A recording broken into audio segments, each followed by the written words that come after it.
The supermarket was buzzing with the quiet hum of shopping carts and the chatter of families getting ready for the week ahead.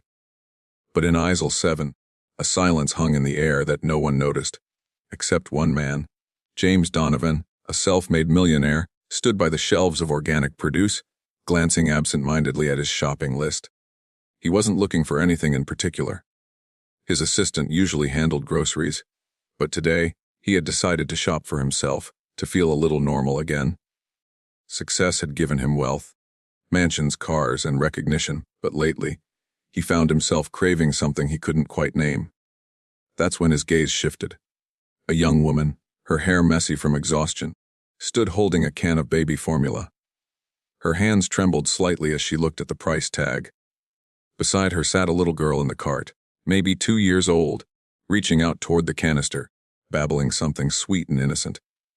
James watched as the woman's lips pressed into a thin line, her eyes clouding with disappointment. Slowly, almost painfully, she set the formula back on the shelf. Then she turned her cart away. It was a small act, barely noticeable to anyone else, but to James it was deafening. Something inside him stirred. He followed. The woman's name was Emily Carter, though James didn't know that yet. Emily worked 2 jobs, one at a diner during the day, another cleaning offices at night. Her husband had passed away unexpectedly a year ago, leaving her with a mountain of medical bills and a daughter, Lily, to raise on her own. She was strong. She had to be. But strength doesn't always fill an empty stomach. As she walked toward the checkout, James trailed at a distance, careful not to appear suspicious. He saw her place only a few items on the belt: a small bag of rice, a loaf of bread, and some apples that were bruised and discounted. The baby formula never made it.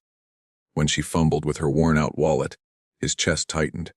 She counted her crumpled bills twice before nodding quickly to the cashier, embarrassed. Lily reached for the candy display by the register, but Emily gently shook her head, whispering, "Not today, sweetie." James felt his throat tighten. Outside the store, Emily balanced the grocery bag on one arm while holding Lily's tiny hand. She walked quickly, as though the weight of the world was pressing her down. That's when James finally approached. "Excuse me," he said, his voice soft but steady. Emily turned, startled. She immediately pulled Lily closer, cautious of strangers. "I'm sorry, I didn't mean to frighten you," James continued. "I couldn't help but notice back in the store. You put back the baby milk." Her eyes widened, and a flush of shame colored her cheeks. It's fine," she stammered. "We'll manage." James paused. He knew she was proud. He knew offering help directly might wound that pride. So instead, he smiled gently. "Look, I run a small community project.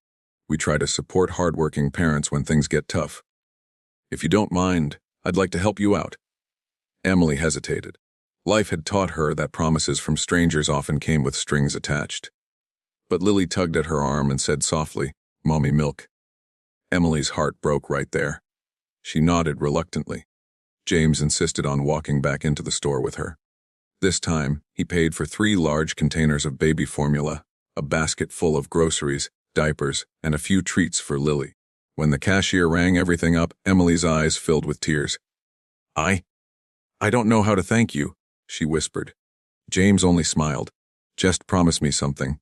When life gets better, and it will, pass the kindness on to someone else." The Emily nodded, clutching Lily tightly.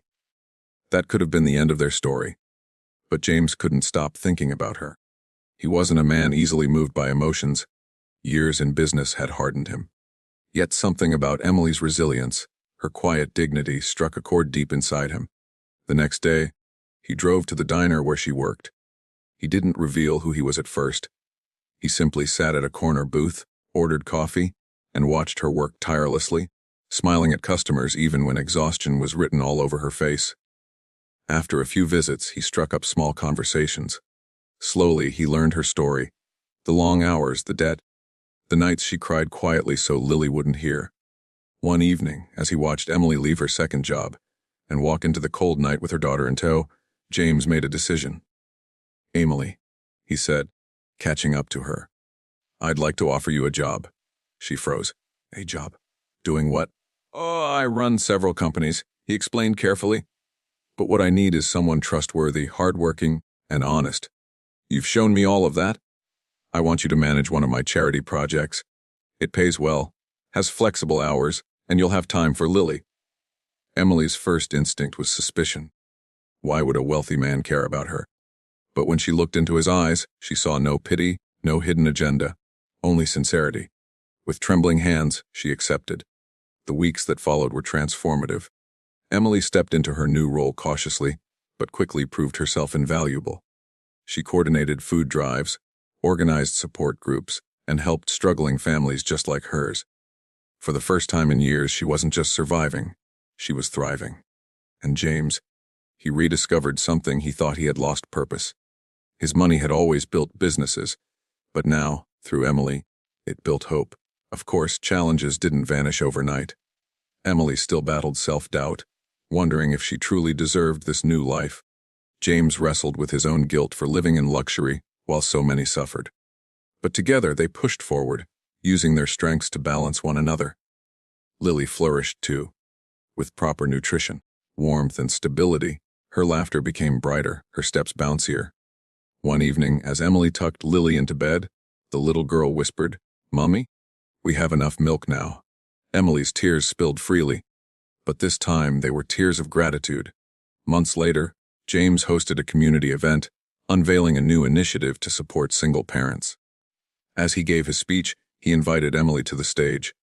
She stood before the crowd, nervous but determined, and shared her story. How she once had to put back baby milk because she couldn't afford it, and how a stranger's kindness had changed everything. The audience was silent, many wiping away tears. Her final words rang with strength. You never know what someone is carrying on their shoulders. A small act of kindness can change a life. It changed mine. James looked at her with pride, knowing he had found not just someone to help, but someone who had helped him rediscover his humanity. And that, dear friends, is the power of compassion. Emily's story reminds us that behind every quiet struggle, there's a heart that refuses to give up. And sometimes, all it takes is one person noticing, one person caring, to change everything. If this story touched your heart, I'd love to hear your thoughts in the comments below. Share your own experiences of kindness, whether you gave it or received it, because your story might inspire someone else today. And don't forget to subscribe to Be Kind Always for more stories that remind us of the goodness in the world. Together, let's make kindness go viral.